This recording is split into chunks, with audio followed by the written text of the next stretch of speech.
ini lagi diperbincangkan soal video Paula percakapan antara Mbak Imbong menyebar ke publik. Nah, Abang melihatnya gimana, Bang? Video percakapan antara Paula dan Mbak Imbong tersebar ke publik. Ini apakah bisa disebut sebagai pencemaran nama baik gitu kan atau bukan?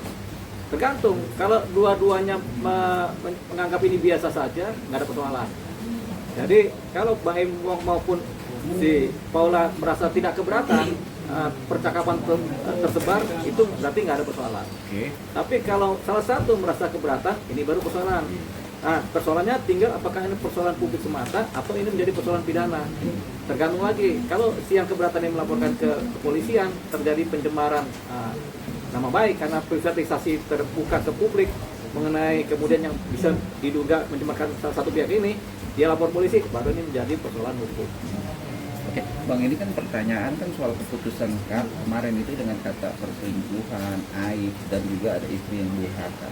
Ya. Dan poin itu kan kata aib masuk, Bang, dengan video yang nyebar itu. Gimana, Bang? Ya, kalau kemudian kita bisa timbang-timbang secara umum ya. Sebenarnya ini agak mencemarkan si Paula kan, begitu. Tapi kalau Paula nggak melaporkan kan berarti bukan menjadi persoalan hukum karena ini kan delik aduan. Si Paula yang melaporkan. Kalau dia nggak melaporkan bukan persoalan hukum. Tapi kalau dia melaporkan ini menjadi ranah pidana dan keberatan, ini menjadi persoalan hukum.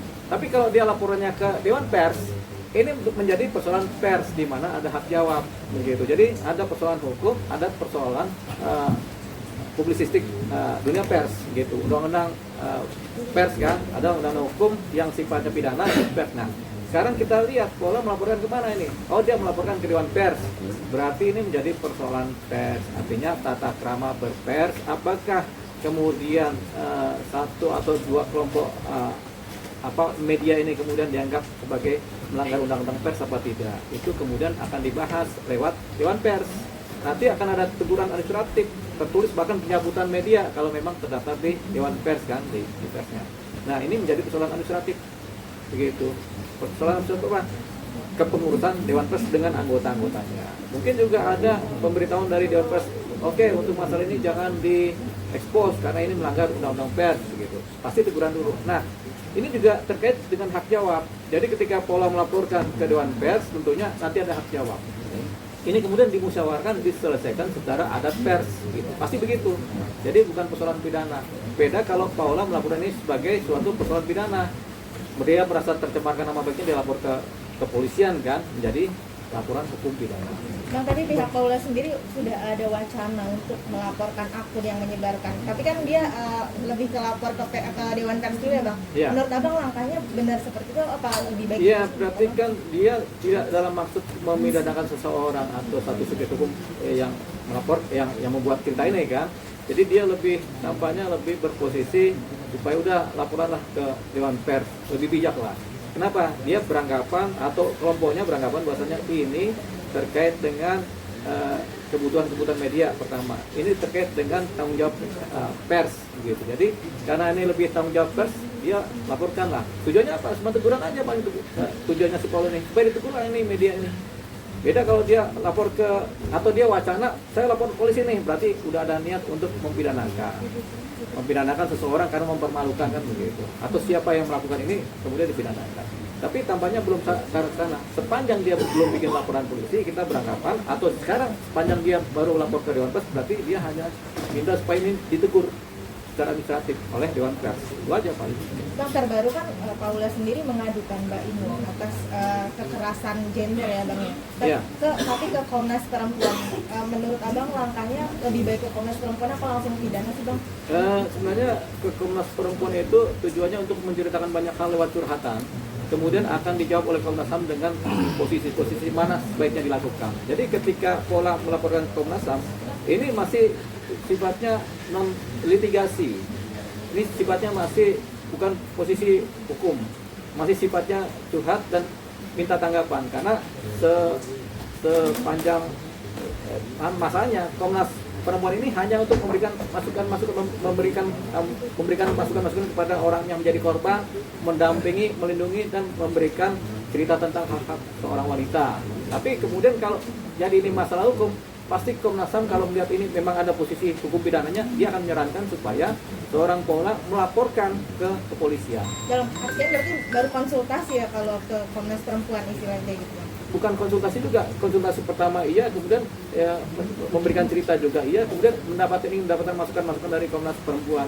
Apa sih langkah terbaik yang harus dilakukan oleh saya sebagai pelapor seorang wanita kan gitu kan.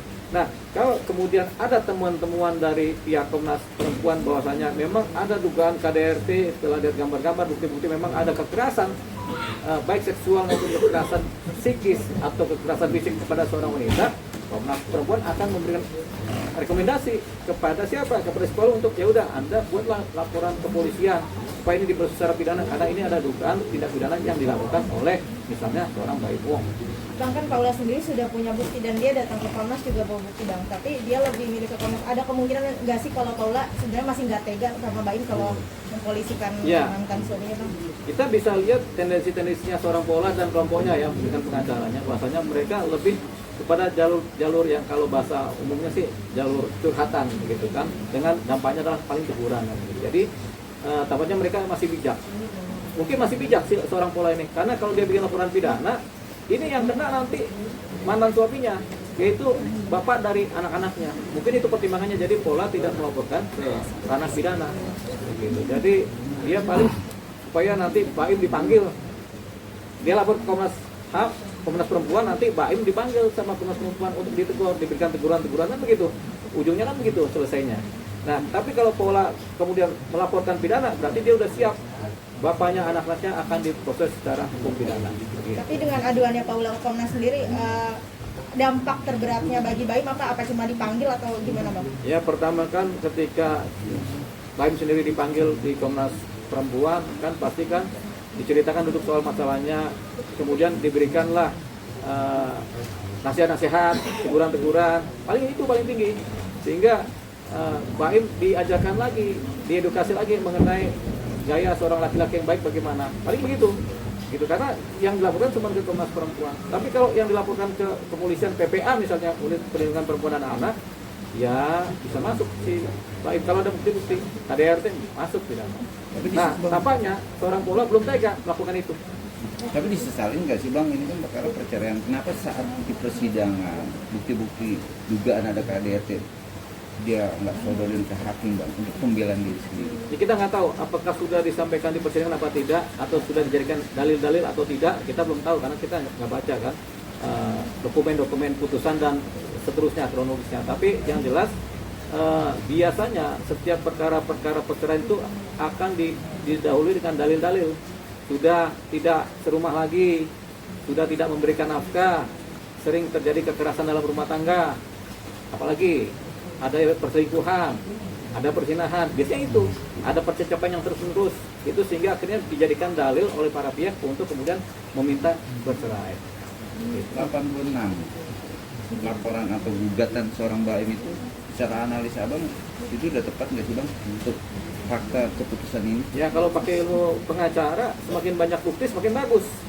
Kalau perlu ada 1000 bukti disampaikan supaya apa? Supaya hakim yakin dan mengambil keputusan yang tepat kan begitu. Jadi 86 1000 bukti pun sama aja. Tapi makin banyak makin bagus kalau pakai ilmu pengacara, ilmu orang bersidang kan gitu. Demikian juga Paula, dia akan menyampaikan banyak bukti tentunya. Bukti yang banyak supaya menguatkan posisi dia, dalil-dalil dia dalam kemudian pertarungan di dunia gugat-menggugat perceraian. Tapi kan Paula sudah ditaktik oleh si Baim, itu artinya kan sebenarnya secara hukum agama sudah terjadi perceraian. Tinggal hal lain yang kemudian perlu disahkan secara hukum negara. Begitu. Setelah putus dan inkah, baru mereka berdua sudah bercerai. Paling itu aja isinya. Publik harus tahu bahwa mereka sudah bercerai supaya apa? Supaya nanti kalau Paula dengan yang lain, dengan ini tidak timbul persoalan-persoalan hukum yang lain. Tapi kan dia mau ada niat untuk mengajukan banding. Tapi proses ajukan banding itu kan statusnya masih suami istri Bang. Kalau proses masih banding. Ya, kalau kita kan pakai hukum agama begitu. Tapi kalau pakai hukum negara ya belum cerai. Hukum agama kan sudah cerai dengan talak 3. Tapi hukum agama belum. Hukum agama sudah. Hukum negara belum. Karena hukum negara terkait dengan catatan sipil kan. Begitu. Terkait juga dengan KTP kan. Gitu. Jadi dengan banding ini mungkin perceraian sudah hukum agama, tapi ini belum selesai, belum inkrah, makanya kemudian ada banding. Tapi kan dua-duanya banding. Apa yang dibandingkan? Nggak jauh dari 3 hal. Pertama mengenai status pengasuhan anak.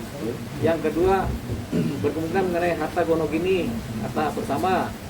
Yang ketiga mengenai siapa yang menafkahi anak, berapa nilainya. Itu paling begitu, belum putus di situ. Jadi statusnya masih suami istri dalam posisi ini secara negara. Secara negara masih dianggap belum cerai, secara agama sudah. Dengan tahap 3 sudah. Bang Dio, ini kan juga menjadi pro kontra Bang bukti CCTV terkait perselingkuhan Bang. Iya. Kalau dari segi hukum sendiri perselingkuhan yang benar itu seperti apa Bang sebenarnya? Pertanyaannya apa ada perselingkuhan yang benar? Nah, maksudnya Kriterianya. dari segi hukum Bang. begini. Ini kan kalau dari CCTV itu kan terlihat jelas hanya depan kamar dan segala macamnya. Ya. Kalau dari segi hukum, Jadi begini, ada perselingkuhan, ada perzinahan. Nah, perselingkuhan itu luas sekali, bundar. Perzinahan itu intinya dari perselingkuhan.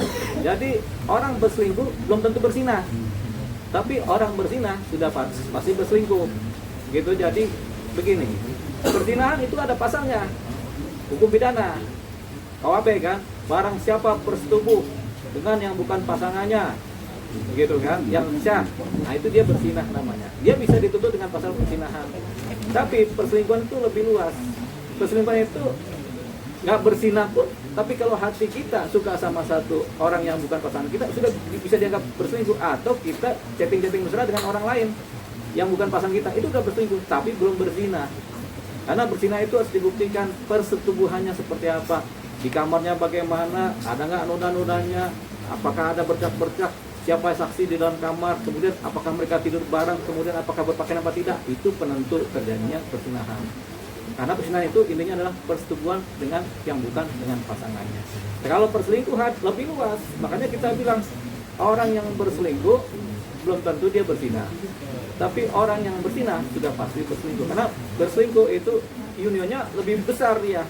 Karena ada chatting, ada suka hati, ada kemudian percakapan-percakapan yang privat, tapi nggak ada perzinahan begitu. Dia lebih luas. Nah, tapi ada juga yang setelah berselingkuh dia berzina. Gitu. Jadi inti dari perselingkuhan adalah berzina. Tapi perselingkuhan dalam arti luas sendiri adalah ketika kita berpaling dari cinta kita kepada pasangan kita yang sah menjadi kepada pasangan yang lain. Gitu. soal Niki Bang. Hah?